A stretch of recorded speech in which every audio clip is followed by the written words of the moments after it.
Chiefs Kingdom, what is going on? You're watching the Chiefs Report by Chat Sports, and I'm your host, Jace Andrews. And well, free agency has somewhat simmered down, so I feel it's time we go through every single signing, from the re-signing of Drue Tranquill all the way to getting Hollywood Brown in Kansas City. We're going to grade every single one of them, and I'll tell you my thoughts on why that's a good or bad move. We certainly do appreciate you watching, and hey, if you want the Chiefs to three-peat in 2024 and go win Super Bowl 59, well, I'll tell you what, we need to get the like button going because the likes have been right on the fringe of 500, 600. Well, I'll tell you what, let's get 590 likes for Super Bowl 59 because, hey, if we get that number, I almost guarantee that the Chiefs will win Super Bowl 59 and be the first team ever to win 3 Super Bowls in a row. So get down there, like it, takes 2 seconds, and hey, it's free. Let's start off with Drue Tranquill, who was the first move of Brett Veach's offseason in terms of free agency, re-signing with the Chiefs on a 3-year deal worth up to $19 million, $13 million guaranteed. And it's a deserving contract for a linebacker who really played his way to a starting role last year. He was signed by the Chiefs from the Los Angeles Chargers to be that depth role. They had Willie Gay, they liked Leo Chenal, and they liked Nick Bolton. Well, obviously, Nick Bolton went down a couple times throughout the season, and guess what? Drue Tranquill was the one who stepped in and ultimately stole the starting job from Leo Chenal. Drue played a really key facet in a lot of different ways, including throughout the playoffs. 4.5 sacks, 2 forced fumbles, and he was around the ball a lot, nearly 80 tackles in the regular season. That's why I give this an A-. And the reason it's minus is because I do think Willie Gay was the better linebacker, but Drue Tranquill, the bang for your buck, was way better value than Willie Gay Jr., who did go to New Orleans. Drue Tranquill was a great player. I think he was a Kansas City Chief favorite. Everybody loved him. The fans loved him. I loved him. And his speech at the Super Bowl parade was absolutely exceptional, getting the mic and saying, "Big Red, T Swift, and the boys came and got him," will be a quote I will remember forever. I'm happy he's going to be in Kansas City for the next 3 years.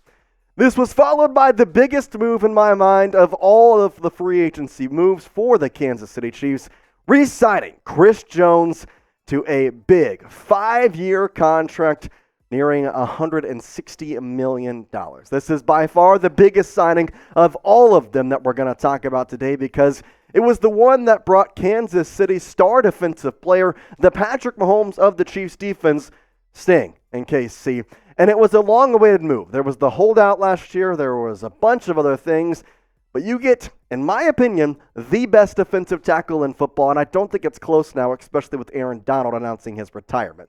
This past 2 years for Chris Jones has really been where he earned his money. 15.5 sacks back in 2022, which is originally why he wanted that extension.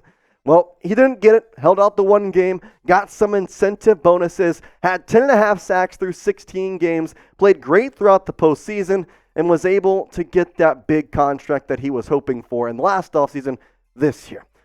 Again, I'm going to go A+ on this one. I don't think there was a bigger signing in the entire offseason than this one. I love Hollywood Brown, and I think it was a great signing, but Chris Jones was more needed, in my opinion.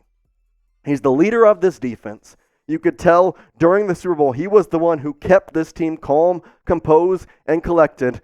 And like I said, he is the Patrick Mahomes of the Chiefs defense. You need him for the success in a lot of different facets. And guess what? Now you have him locked in Kansas City for the next 5 years. And I'll quote Chris Jones on this because it's not me. It's him who said it. "I'll get to retire a Chief now." It sounds as though he's staying for the next 5 years. And whatever he's got left in the last couple of years, guess what? He's going to stay in Kansas City. I want you to grade the re-signing of Chris Jones, A, B, C, D, or F. You can do it like me and have some pluses, have some minuses. Did you like this payment that he got? $160 million. I know it's a lot. It's a record-breaking deal. Was it worth it? A, B, C, D, or F. Get down in the comment section and let me know. This was followed up by the first out of market signing, going with Irv Smith, who signed with the Kansas City Chiefs with a 1-year, $1.3 million deal. The tight end who really adds some depth to a room that was aging. Now, Irv, to me, is a solid depth piece. That's why I go B- with his grade. I think he's not going to be somebody who you're expecting big numbers for, but that's not the point of signing him. The point was to get a younger guy into this room that you believe can hopefully develop into a pretty solid target over the next couple years if you decide to keep him around. But guess what? Low risk with the one-year deal. And I look back to 2021, where he had his best year before he tore his meniscus, which really set his career on a different course. He played 13 games before he tore it and had 365 yards and 5 touchdowns. That's a lot for a tight end of his caliber. And his receiving threat is truly there. The one touchdown he caught this past year with the Cincinnati Bengals, it was a good one. I promise you, you won't be disappointed. Go look it up. Irv Smith touchdown with the Bengals. Burrow's throw was honestly pretty good. And guess what? It was a really, really good catch by Irv Smith. I truly believe this will be a really good piece for the Chiefs in 2024. If you've liked what Brett Veach has done thus far with the Chiefs heading into the offseason and preparing for a potential three-peat, well then, guess what? You have a chance to let him know by liking the video down below. Go down there, smash that like button. Like I said, let's get 590 to complete that three-peat. 590, I think we can do it easily. The bosses said we ain't getting there. I know we can. And I said, just watch. Let's continue on here with the re-signing of Deon Bush. And I know this may seem like a lower-level signing and something that we should probably just brush over. And originally, I kind of thought that. But 1 year, $1.38 million is pretty good for what will effectively be Mike Edwards' replacement in some facet. I think he'll be more of a depth role than Edwards was this year, obviously with Brian Cook going down. But people forget, Deon Bush had one of the biggest plays in all of the postseason on the interception in the AFC Championship game in the end zone. Ball headed for one of the Ravens tight ends. He intercepted it, and it really changed the game. And I know that the Chiefs were looking pretty good without that, but that really kind of settled in that they were going to win that game. And I really appreciate that Bush is back. And again, I think he is going to play what Mike Edwards was supposed to be this year in a depth role. Obviously, Brian Cook did end up getting hurt, which is why I give this a C+, because it's nothing crazy. It's not something that I'm going to, at least in my mind, look back on and say that was a great signing, but it's solid. It's something that is depth, and it's money that you probably would have had to spend anyway on someone maybe a little bit more expensive. With Bush, he's a little bit of a cheaper option, and I truly do feel like Brett Veach and Andy Reid are both very good at scouting secondary options, and if they like Deon Bush, which obviously they do, then I like him as well. Now we talk about the signing everybody knows about, besides Chris Jones. Marquise Brown, Hollywood, coming to Kansas City. And boy, oh boy, am I excited about this one. 1 year deal, $7 million guaranteed, worth up to $11 million with all of his incentives. And Hollywood, the speedy wide receiver, he's going to fit right in Kansas City with Patrick Mahomes. In fact, if you look at his stats, I feel like he is severely underrated. The big stat that I always like to point out and say is that he was the only receiver in the Lamar Jackson era to get 1,000 yards with Lamar. Imagine what he's going to be able to do with Patrick Mahomes as his QB, a guy who thrives on speedy receivers. You talk about guys like Tyreek Hill. I'm not saying Marquise is going to be that, but I truly do feel like he will be a star in Kansas City the day he steps on the field. And he makes this wide receiver room really, really nice. From last year where it was drop city and an obvious lacking point to now, I think it's really, really good, and I expect them to draft a wide receiver as well at some point. Rashee Rice, Marquise Brown, Kadarius Toney, the supervillain who, hey, I still feel like he has talent. We'll see if it ever comes out. Sky Moore, who I still agree, play him in the slot, he'll be good. Justin Watson, who again feels underrated, and then Justin Ross, who we'll have to see what happens. I know there was a bunch of hype around him, but he ultimately did nothing. Now, I know I said Chris Jones was the biggest signing of them all, but that doesn't mean he was my favorite. Marquise Brown gets an A++++, because I was waiting for Brett Veach to make a big move. And while the contract isn't that big, I feel like it's a big steal for 1 year, $7 million. This is a huge move for the three-peat because the wide receiver room was so lacking last year. I didn't trust just going for a wide receiver on round one. I didn't trust just playing it off as, oh, well, Mahomes won with those guys, we'll just try and run it back. No, you make moves to win, and that's exactly what Brett Veach did, and I really, really appreciate from him. That's why this is an A++++, because he went out and got somebody. I know Chris Jones was great, but you went out and you got somebody to add to this team. The one thing, though, is Do they still draft a wide receiver in round 1 of the 2024 NFL draft, though? Because I've heard some news and some people say that, yeah, they're still going after a wide receiver in round 1, maybe an Adonai Mitchell, AD, or going with Ladd McConkey. Well, here's your time to weigh in. What do you think? Are they drafting a wide receiver in round 1? Type Y for yes, in for no. Take advantage of this YouTube ad break that's about to pop up and go down and answer it. When you scroll back up, guess what? It'll be all over.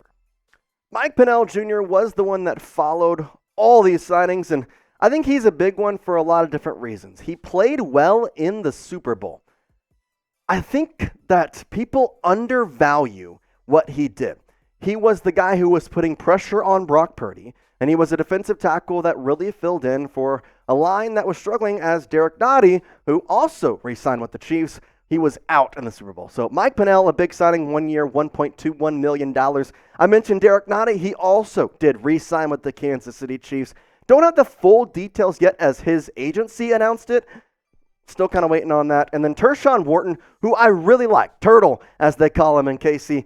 I really do think that he has the potential to grow into, I'm not going to say a Chris Jones-like guy, but Jones has said he reminds him of a younger Chris Jones, and I feel like Turtle, man, he's got some positive futures. 1 year, $2 million plus. I do think that he could potentially be the starting defensive tackle, depending on the way the Chiefs go in the draft. So kind of just going to have to wait and see for that. But all 3 defensive tackles, I'm going to go a B grade for all these moves because we were trying to think, what are the Chiefs going to do with this defensive line? We knew that Chris Jones was the big signing. You got him. But after that, what exactly were they going to do to buff out Omenihu? He's going to be out for the first half of the season. You have Carl Loftus, you have Felix Uzoma, but your defensive tackles were kind of lacking. They signed 3 in literally a couple hours. I mean, it was just boom, boom, boom.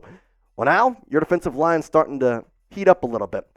Michael Dana, still a free agent as we have him right now. I truly don't know what's going on. There hasn't been any talk of him returning to Kansas City, but I also have heard people that say that it's not out of the question. And they see Chris Jones, Nnadi, and Carl Loftus, the other starting 3 on the defensive line. Neil Farrell Jr. also, he was still under contract. I could see him having a pretty decent impact in this year as well. Make sure you subscribe because we've got amazing content going out to you all year long here on the Chiefs Report.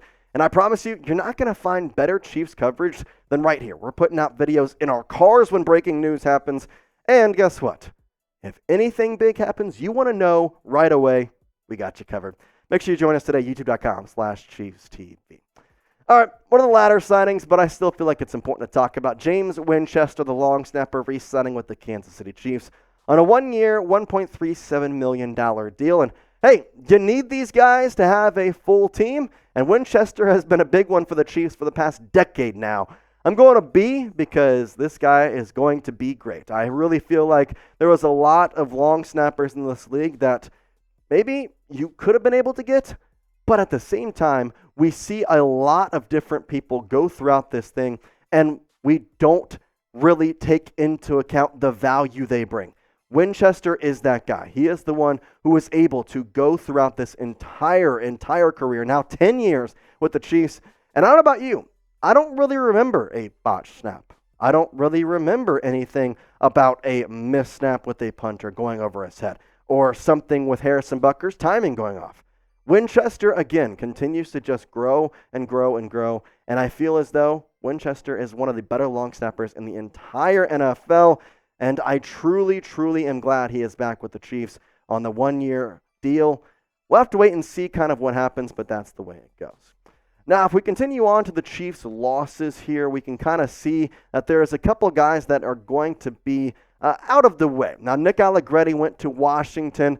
Tommy Townsend, he went to Houston. Mike Edwards to Buffalo. Willie Gay Jr. to New Orleans. And Jody Forston to Miami.